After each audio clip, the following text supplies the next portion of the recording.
Okay, Tara, you're very welcome, and thanks a million for taking time to chat with us today. No worries, Paul. As you know, we're chatting to a number of the different new ministers in the new government, and I suppose really what we want to do is get a flavour for some of the projects that you're working on already, and I suppose what you're doing differently, because you would have had a lot of criticisms of how government was delivering in the housing area. And I suppose, how are you starting to implement that in the first, I think it's 75 days into the new government? Yeah. Not long in. Look, thanks for asking me. I'm delighted to be able to give you a flavour for what's going on. Look, it's 75 days in. It feels like a lot longer. But the good thing is, I suppose, is that we have a good programme for government. And if you look at the programme for government on the housing section, Housing for All, and I said this when we were actually going through and discussing this with our members, it's a Fianna Fáil housing plan in the main. It's a lot of our policy that we've been pushing. So the good thing is twofold, I suppose. I was able to hit the ground running. I know what we need to do. I don't need lots of new policy. It's about implementation now. And I think the general public out there want to see changes happening, but want to see delivery. So a couple of things I've done. Every Monday we start, my priority is homelessness, and is driving down homelessness and working with guys like yourself and TDs and senators all over the country to do that. So what I've done now is each Monday morning, 8 o'clock, homeless delivery unit focused every single week. So working with our partners in the housing charity, my own senior officials, see what do we need to do week on week to keep delivering on homelessness for our homeless people, working with the Department of Health and Stephen Donnelly. We've already started to work towards that programme for government commitment, which is health and housing working together, particularly for those who are suffering from addiction, mental health issues, who find themselves homeless. They need real help. So that's expanding what's called the Housing First model. The second meeting after that then, every single Monday, is housing delivery. So very simply, we need to look after the most vulnerable, then we need to build more homes. We need to get people into homes quicker. And that's made up of all the main stakeholders, from approved housing bodies to my own housing delivery unit within the department to the local authorities. So trying to deliver and to refocus to deliver as many public homes as we can this year now, taking into a fact that we had to shut down for 4 or 5 weeks because of COVID, the public building. But we're catching up. I've also issued the call to housing for every local authority to go and purchase units to build up our stock this year as a once-off measure. And then very recently to tackle vacant homes that the local authorities own, or what's called voids. So I give over 40 million euro to all our local authorities, all 31, set a target of 2,500 of those units to get back in to stock this year. So between now and December, that if they're not occupied, and I hope most of them will be, they'll at the very least be allocated, but the work will be done. And that's 2,500 back in. That's the first time in years that has been done. And I intend to do it again next year. So I suppose, Paul, what I'm saying is that it's actually now it's about delivery. We know a lot of the things that we need to do. We know what didn't work with the last government, but we know what Fianna Fáil is good at doing. And I actually believe a lot of that is actually implementation and going on and getting the job done. Well, there's so much there. We could fill our whole set talking about it. But I suppose by having those two standing meetings, by engaging with the likes of the charities that are working on the ground, obviously you're trying to identify the roadblocks that are there in the system that have developed. Have you found that you're able to get through some of those roadblocks? Yeah, look, it is that actually, but it's also to make sure that our partners in dealing with this, like our charities, and in fairness, the local authorities, the councils and the department, know that they're part of this solution here.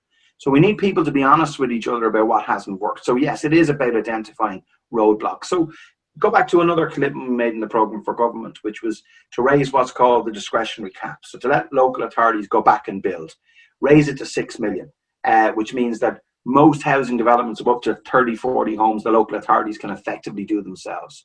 That's done already, okay? That had been talked about for the last 2 years. So with that empowerment and extra power comes extra responsibility for the local authorities, and they get that. So when I'm talking to the chief executives all over the country, they see already that we're doing what we said we would do, and they buy into that because they want to succeed too. And our housing charities want to succeed. Our approved housing bodies want to succeed.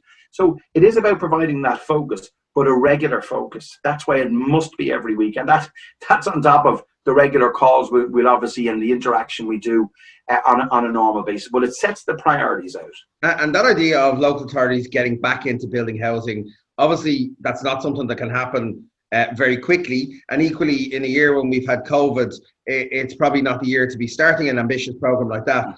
So, but that is, I think, the core of what Fianna Fáil wanted to see was local authorities getting back. Yes. It's a very proud legacy that we have. Yeah. Have you found that the department are open to that? The local authorities are open to that? I think what every government needs to do, yeah, the local authorities are open to it, but we've a programme for government. So the first meeting I had the Monday after I was appointed, as I went into the Customs House, I brought the senior management team together, the Secretary General, all the Assistant Secretaries, and pointed them towards the programme for government. So, and say, look, here's our priorities now. So this is what we need to do. And in fairness, it is like turning a ship in some respects, and a big ship at that, to point in the right direction. But it's getting there. Yes, are they buying in? Yes, they are. Did everyone like the decision that we took? I got a sense, no, they didn't. But at the end of the day, I'm the minister charged with responsibility. So, and they're professional enough to know that they need to get this to work. So, one thing that I've been very impressed with, or one of a number of things, is that we're actually hopefully not going to be too far behind on our public housing delivery this year. The build programme through our AHBs is actually nearly back on target because of the weekly focus on these things.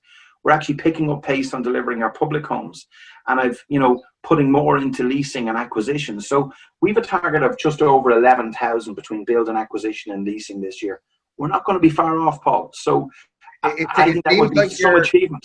It seems like you're taking a fairly common sense approach to it, in that you're not letting one ideology or another steer you. You're not saying that you won't engage with the market, and at the same token, you're not going to be led by the market either. Yeah. At the end of the day, people want homes. We want permanent housing solutions for people. Other parties, particularly those on the far left and Sinn Féin and others, will say that we want public housing and public land. I do, yes.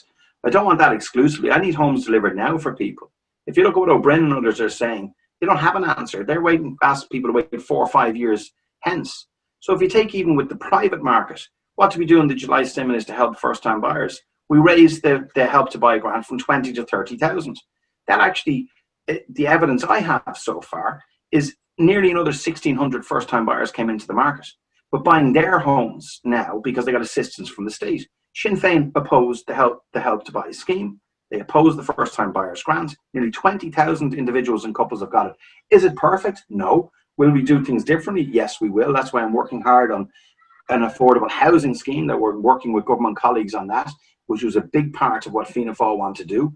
And that's the state getting involved in housing through potentially shared equity or other arrangements. I don't want to be too specific right now because that's all a matter for budget discussions and that. But put it this way, home ownership, there's nothing wrong with it, okay? We've always said that we're a party that believes in home ownership. I think that any survey that's done, the vast majority of people will say that their preferred form of housing tenure is through ownership itself. So we need to do that. And we need to look after those people who are working away, paying tax, paying mad rents, or living at home with their folks into their 30s. These are people that we need to prioritize. Look at what the average age of after buying your first home now in Ireland, it's nearly 36 years of age, up from 25 years, 15 years ago. Our home ownership rates are fallen below the EU average, right? Whereas in countries that Sinn Féin and others talk about being models for renting, like Austria and Germany, home ownership is actually rising, okay, where in Ireland it's actually dropping. So we need a mix, and you're right to say that. We need good public housing for people, a stable rental market through affordable rental, which I'm also working on, and to give people a chance to own their own home. Effectively. Actually, it'll take time, but we're working towards this. I think the affordable housing is absolutely key, not only because it's core to sort of our vision of how you progress, but equally I think for communities, they want to see mixed income, mixed tenure projects. They want to ensure that they're successful planning, and local authorities can't do that at the moment because there isn't an affordable housing scheme that allows them to do it. Exactly, Paul. Look, the previous government had a service sites fund, what's called, to deliver affordable homes through the local authorities. The concept of it is good, but next year we may deliver 200 homes in Cork on that and 40 homes in Fingal, 240 homes in the country. That's not quick enough. But that's also what Sinn Féin and others will do. Let's just say deliver it on public land. Well, actually, let's remember what they did. They voted against affordable housing. They voted against it in the Dáil. They don't believe in home ownership. I think the vast majority of people here who are working away and doing their thing want to own their own home, and we're the party of that. And will it take time to bring it through? Yes, it will. But I'm looking at certain proposals that we might be able to speed that up. And it does mean Darren, less working with the market. you're coming from your time in Fingal, you're in the Dáil, you're now a minister. Like, why is home ownership so, like, for those people maybe that aren't persuaded by it, why is home ownership so important to you? I think it gives people a sense of place and a sense of being rooted in their community. And it's actually not insisting that people own their own home. And I'm not trying to push people into a certain housing tenure, but I've seen the benefits of this through my own family. My own mom and dad who are from Crumlin and Drimna, who would have, grown up in Ivy Trust homes and that, who ended up buying their own homes, settling down, having their own families and that. And it is the most secure form of tenure if it's affordable. I don't want people chasing unaffordable mortgages either. And that's why we've got to get that balance right. If we've got affordable rental, and we are working on that too, to bring forward a national affordable cost rental scheme, great. And that gives people an option.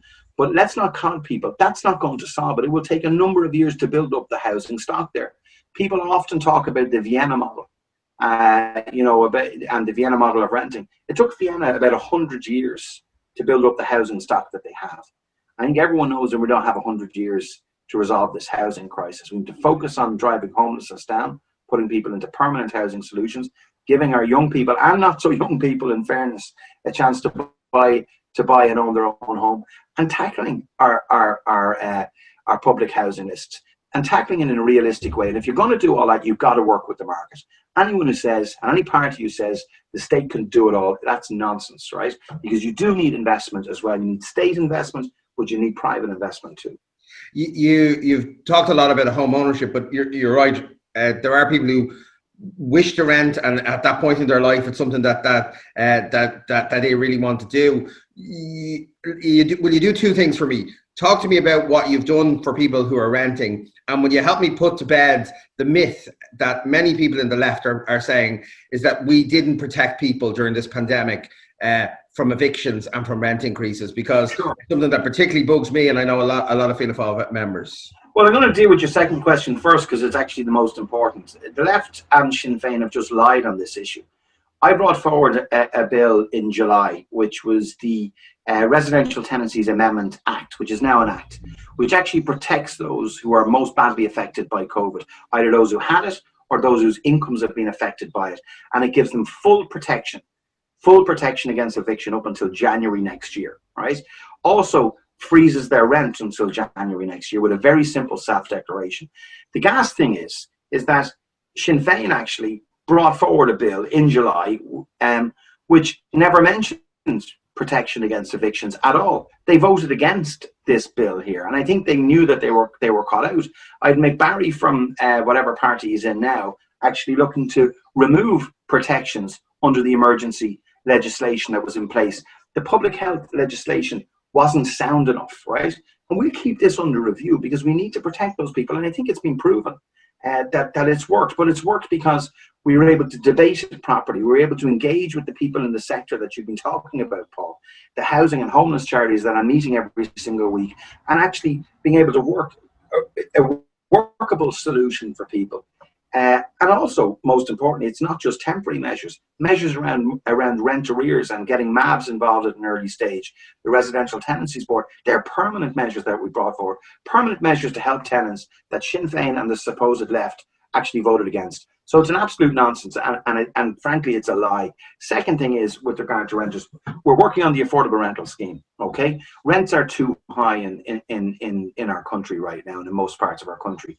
And some people are paying 50, 60% of net take-home pay in rent. That is absolutely not sustainable. We've got to look at the only way we're going to solve this is actually through bringing forward a national affordable rental scheme. There was an expert group set up about 18 months ago that worked within the department. I came in a few weeks ago. I asked the guys and girls there to conclude their work on it and to give me a report, which I'm going to have in advance of the budget. And we've one pilot scheme up and running, as you know, that's under construction on Enniskerry Road.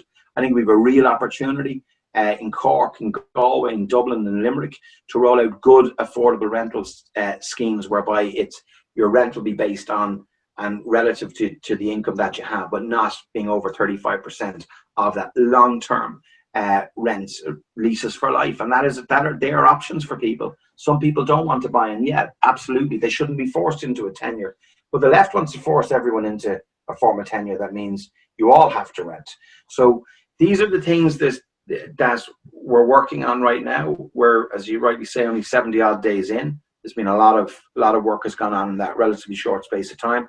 I hope we're going to make further progress in the budget that's coming up in the next few weeks, and that's what myself and Michael McGrath and Norma, Charlie, and Stephen are focused on with Micheál, and actually trying to frame a budget with our colleagues in government that's going to be progressive, progressive on the tax side, that's going to be fair, but that's also going to look at be ambitious in relation to investment for the country, investing in housing and infrastructure and that, and trying to help lead this country through this very difficult time that is COVID. And ultimately, if we can keep housing costs under control, we make the country competitive, because in a country that doesn't have high housing costs, it means companies can act much more efficiently. Darry, you know, we're local politicians as well, and often local communities, when a planning application comes in, they're afraid of new houses coming into their area because they might be struggling in traffic already. They might be struggling with school places.